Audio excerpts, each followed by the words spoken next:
মাধ্যমিক পরীক্ষার আগে মা যা বলে। কি রে মনা,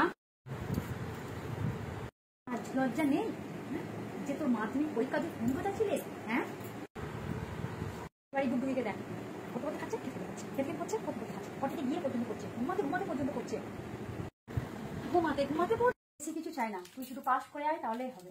লেটার লেটার বুটার আমার কিচ্ছু চাই না। তুই যদি ফেল করিস মনা, আমি এই পড়াতে কাউকে মুখ দেখাতে পারবো না। আমি পাস করবো, তুমি দেখবে। জানি পাস করবে না ফেল করবে। পরীক্ষার পর যা হয়।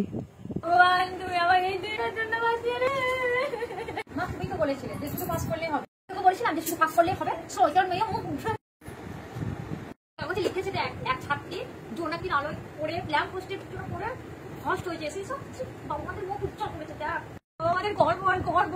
তুই করতে যাই, এই বালতিটা পড়ে গেছে, আরেকটা বালতি নিয়ে আছে। কই গো, তুমি জানো? কি করে জানবো যদি তুমি না বলো? আরে আমাদের যে বিয়ে দিয়েছিল না, সেই ঘটকটা আজকে মরে গেছে গো। আমি জানতাম তো একদিন পাপের শাস্তি অবশ্যই পাবে। আচ্ছা, আমার সাদা মনে একটা প্রশ্ন, আয়রন মেশিন আর বিবাহিত মেয়েদেরকে স্ত্রী কেন বলা হয়? কারণ এই দুইটা জিনিসের কাজই হচ্ছে তেরা জিনিসকে সোজা করা।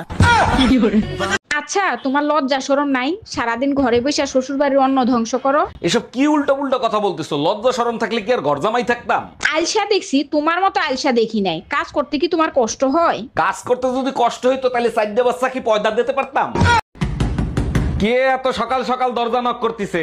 ভাই, আমি বাড়িওয়ালি, ঘর ভাড়া নিতে আসছি, ঘর ভাড়া দেন। আরে ভাবি, কি ঘর ভাড়া দিয়েছেন? সারা রাত শুধু ঈদুন নাচে ঘুমাতে পারি না। 1000 টাকার ঘর ভাড়া ঈদুন নাচবে না কি মা? জানিস আমার কোনো বন্ধু নেই। আরে আমি আছি তো। আমার কোনো বয়ফ্রেন্ডও নেই। আরে আমি আছি তো। আমার কোনো ভাইও নেই। সেটা তো বাবা মার দোষ।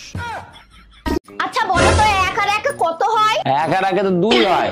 1 আর 1 11 হয়। আচ্ছা ঠিক আছে, এবার বলো 5 আর 5 কত হয়?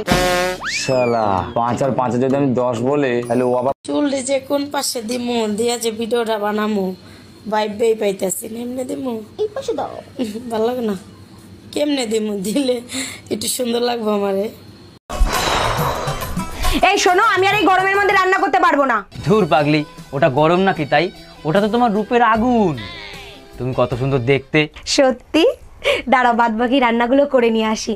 সুযোগ পাইলেই আশেপাশের ভাবিদের দেখো, তোমার লজ্জা করে না? আরে বোকা, লজ্জা করবে কেন? আমি তো ভাবিদের মাঝে তোমাকে খুঁজি। তোমারে মন মতো যদি একটু পিটাইতে পারতাম তাহলে কলিজাটা জুড়ায় যাইতো। আচ্ছা তাইলে এক কাজ করি, ভাবিদেরকে তোমার মাঝে খুঁজি। আরে কই গো, রেডি হয়েছো? হ্যাঁ, এই তো রেডি হয়ে গেছি। আরে এ কি, কালো টিকাটা লাগিয়ে নাও, নাহলে বাজারে গিয়ে নজর লেগে যাবে তো। কেন, তুমি আমার সাথে যাবে না? হ্যাঁ যাবো তো। আরে ভাবি, আপনি দিন দিন শুকিয়ে যাচ্ছেন, শরীরে কোনো রোগ হয়েছে নাকি? অরুণ ভাই আর বললেন না, আজব একটা রোগ হয়েছে। দুধ চা খাইলেই রোমান্স করতে ইচ্ছে করে। বলেন কি ভাবি? আমার বাপের জন্মে এরকম রোগের কথা শুনি নাই। তা ডাক্তার দেখাইছিলেন? দেখাইছিলাম, ডাক্তার বলছে আগে দুধ চা খান, তারপর চিকিৎসা।